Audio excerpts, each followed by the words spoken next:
Shalom Bapak Ibu Saudara-saudaraku yang dikasihi Yesus Kristus, selamat pagi.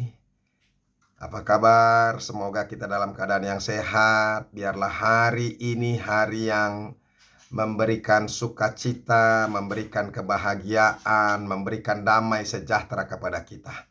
Mari kita terus membuka hati dan pikiran kita melalui firman Tuhan yang akan kita dengarkan. Dan semoga ini akan menghibur kita di tengah-tengah kesesakan, pergumulan, tekanan-tekanan yang terjadi dalam kehidupan kita. Bahkan mungkin penderitaan demi penderitaan atau sakit penyakit yang sedang terus berlangsung dalam kehidupan kita. Melalui firman Tuhan ini, semoga firman Tuhan ini bisa meneguhkan, menghibur secara sempurna. Ingat, melalui firman Tuhan kita akan memperoleh kekuatan. Amin. Bapak Ibu Saudara-saudara, firman Tuhan yang menjadi renungan buat kita hari ini yaitu yang terambil dari Yesaya pasal yang ke-44 ayat yang ke-3. Tetapi sebelumnya marilah terlebih dulu kita menyerahkan hati dan pikiran kita untuk diterangi oleh Roh Allah. Mari kita berdoa. Kasih karunia dan damai sejahtera dari Allah Bapa dan dari anaknya Tuhan Yesus Kristus itulah yang menyertai hati dan pikiranmu sekalian. Amin. Bapak Ibu Saudara-saudara, Yesaya pasal yang ke-44 ayat yang ke-3 dikatakan demikian. Sebab aku akan mencurahkan air ke atas tanah yang haus dan hujan lebat ke atas tempat yang kering. Aku akan mencurahkan rohku ke atas keturunanmu dan berkatku ke atas anak cucumu. Demikianlah firman Tuhan.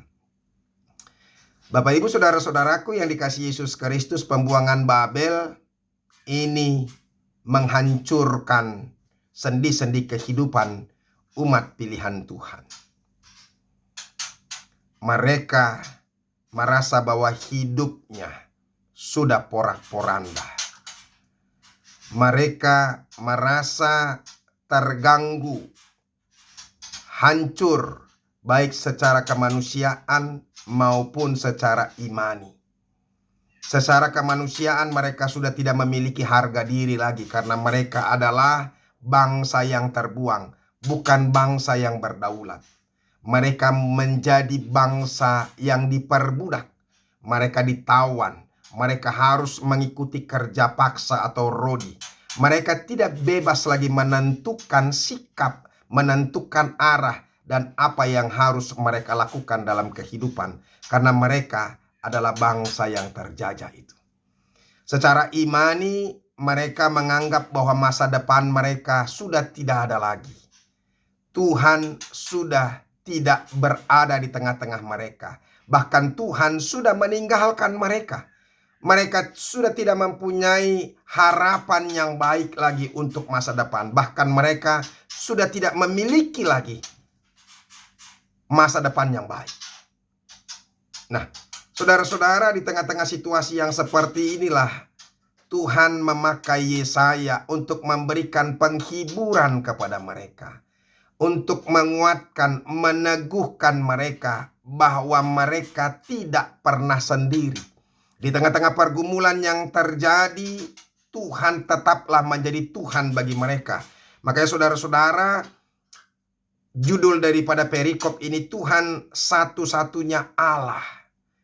Dipertegas kepada mereka bahwa Allah masih menjadi Tuhan bagi mereka.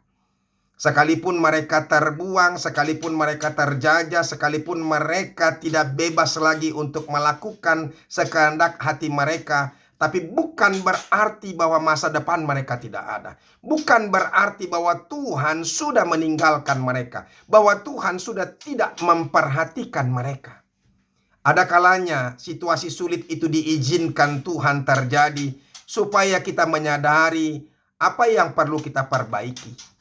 Mungkin saja situasi kita dulu adalah orang-orang yang tidak pernah memperhatikan Tuhan, sama seperti umat pilihan Tuhan. Dan ini yang mau disampaikan oleh Tuhan kepada umatnya, yaitu bangsa Israel. Ya, supaya apa? Mereka benar-benar menyadari bahwa apa? Hanya Tuhan saja yang layak disembah. Hanya Tuhan saja yang layak dipercaya. Hanya Tuhan saja yang menjadi penolong, menjadi kekuatan, penghiburan, dan penyertaan dalam kehidupan mereka.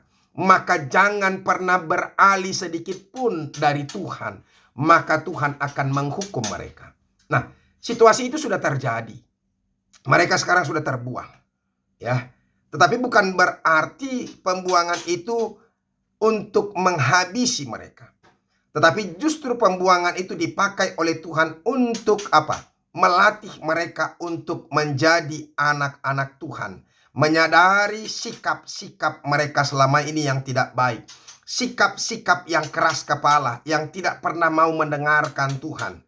Dan mulai hari ini di tengah-tengah situasi yang terjadi itu, Tuhan mau supaya mereka kembali percaya dan mempercayakan hidup mereka kepada Tuhan. Dan hari ini di tengah-tengah situasi yang mereka sudah tidak memiliki harapan, harga diri yang jatuh hancur-hancuran, Tuhan memberikan peneguhan, Tuhan memberikan penghiburan kepada mereka. Tuhan katakan tadi, sebab aku akan mencurahkan air ke atas tanah yang haus. Artinya Tuhan akan memberikan air kepada tanah-tanah yang tandus. Supaya tanah yang tandus itu menjadi tanah yang subur. Supaya tanah yang tandus itu tidak menjadi kering. Tapi justru dia akan menjadi apa? Menjadi tanah yang gembur. Tanah yang bisa ditanami. Tanah yang bisa menghasilkan buah. Menghasilkan tumbuh-tumbuhan yang menjadi apa? Menjadi produksi bagi mereka. Artinya apa, saudara-saudara? Artinya sama seperti mereka juga yang kehausan akan apa? Akan berkat demi berkat. Tanah itu menggambarkan bawah hati mereka. Dan Tuhan akan memberikan apa yang penting bagi hati mereka yang sedang kehausan. Tuhan akan mencukupkan berkat-berkatnya bagi mereka. Dan hujan lebat atas tempat yang kering. Itu mau menunjukkan kepada apa? Bahwa segala sesuatu itu atas kuasa Tuhan. Alam ini atas pengaturan Tuhan.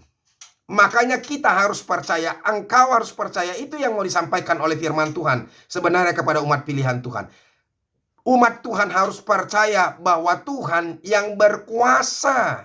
Sekalipun Tuhan izinkan mereka harus terjatuh, bukan berarti Tuhan ingin menghancurkan mereka, menghabiskan mereka, membinasakan mereka. Ini adalah pelatihan buat mereka, supaya mereka lebih disiplin lagi, sungguh-sungguh lagi menyerahkan diri mereka kepada Tuhan, percaya kepada Tuhan, jangan mengabaikan Tuhan. Saudara-saudaraku yang dikasihi Yesus Kristus, di tengah-tengah penderitaan, ya, dia katakan, aku akan mencurahkan rohku ke atas keturunanmu. Ke atas keturunan, artinya untuk masa depan mereka. Anak-anak dan cucu mereka, bangsa pilihan Tuhan. Tuhan tidak akan pernah membiarkan masa depan bangsa Israel itu hancur. Tapi justru Tuhan akan memberikan rohnya, membimbing, menyertai, meneguhkan, menghibur. Sehingga mereka percaya sungguh-sungguh bahwa Tuhan adalah satu-satunya Allah bagi mereka. Sumber berkat, sumber pengharapan. Maka mereka harus apa? Percaya hanya kepada Tuhan. Dan berkatku ke atas anak cucumu. Jadi Tuhan akan memberikan segala berkat yang dibutuhkan bagi umat pilihan Tuhan. Bapak Ibu Saudara-saudara, ini adalah firman Tuhan kepada umatnya yang akan dihibur oleh Tuhan.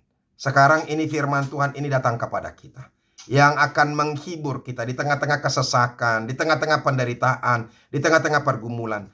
Kadang ketika kita bergumul, ketika kesesakan itu terjadi, ketika penyakit yang parah itu bersarang di dalam tubuh kita, kita merasa Tuhan sedang meninggalkan aku.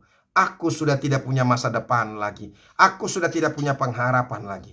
Saudara-saudara, saya mau katakan, kuasa Tuhanlah yang menentukan hidup kita. Kalau Tuhan katakan kita masih hidup, maka Tuhan akan memberikan nafas kehidupan kepada kita. Mungkin penyakit bisa begitu berat dan parah dalam tubuh kita, tetapi Tuhan yang punya kuasa. Kalau Tuhan bisa mau memberikan kesembuhan kepada kita, maka Tuhan akan menyampaikan kesembuhan itu. Oleh karena itu, mari percayakan hidupmu kepada Tuhan. Jangan pernah putus asa. Jangan pernah pesimis. Jangan pernah kehilangan pengharapan. Sebab Tuhan tidak pernah meninggalkan kita. Ingat, camkan ini baik-baik, dan supaya kita bisa terus bersyukur dan bergembira dalam hidupmu. Tuhan tidak pernah merancangkan hal yang buruk kepada kita. Tuhan tidak pernah merancangkan rancangan yang tidak baik kepada kita. Tuhan tidak pernah merancangkan rancangan yang penuh dengan kehancuran, yang penuh dengan pembinasaan, yang penuh dengan yang hal-hal yang sulit. Tapi Tuhan mau merancangkan damai sejahtera, rancangan yang baik bagi kita, yang penuh dengan pengharapan. Supaya kita yakin, saudara-saudara, ketika situasi buruk pun terjadi, Tuhan itu ada, Tuhan itu melihat, dan Tuhan itu masih menolong kita. Serahkan hidup kita kepada Tuhan. Mari percayakan hidup kita kepada Tuhan. Mungkin engkau ada kena PHK, maka Tuhan akan tunjukkan pekerjaan yang lebih baik. Mungkin engkau mengalami keterpurukan ekonomi, Tuhan akan membangkitkan ekonomimu. Tuhan akan memberikan rezeki yang berkelimpahan kepada kita bila kita sungguh-sungguh berserah kepadanya. Saudara-saudara, percayai dan imanilah Tuhan. Tuhan tidak pernah meninggalkan kita. Tuhan Yesus memberkati. Terima kasih Tuhan untuk firman-Mu, berkatilah itu. Ajar kami untuk sungguh-sungguh tetap percaya kepada Tuhan. Situasi sulit boleh terjadi, penyakit berat boleh bersarang dalam tubuh kami. Situasi yang parah, pergumulan dan masalah demi masalah boleh terjadi. Tapi kami harus yakin dan percaya bahwa Tuhan tetap menjadi Tuhan bagi kami. Allah yang selalu menolong, Allah yang selalu memberkati, Allah yang selalu melepaskan kami dari segala masalah dan mara bahaya. Terima kasih Yesus. Amin. Bapak Ibu Saudara-saudara yang sudah dengarkan firman Tuhan, tetap percaya kepada Tuhan, berserah terus kepada Tuhan. Sampai ketemu hari Senin. Besok mari kita bergereja, tetaplah mendengarkan firman Tuhan, jadilah menjadi orang percaya dan jadilah menjadi orang yang benar dan baik hati. Tuhan Yesus memberkati. Salam.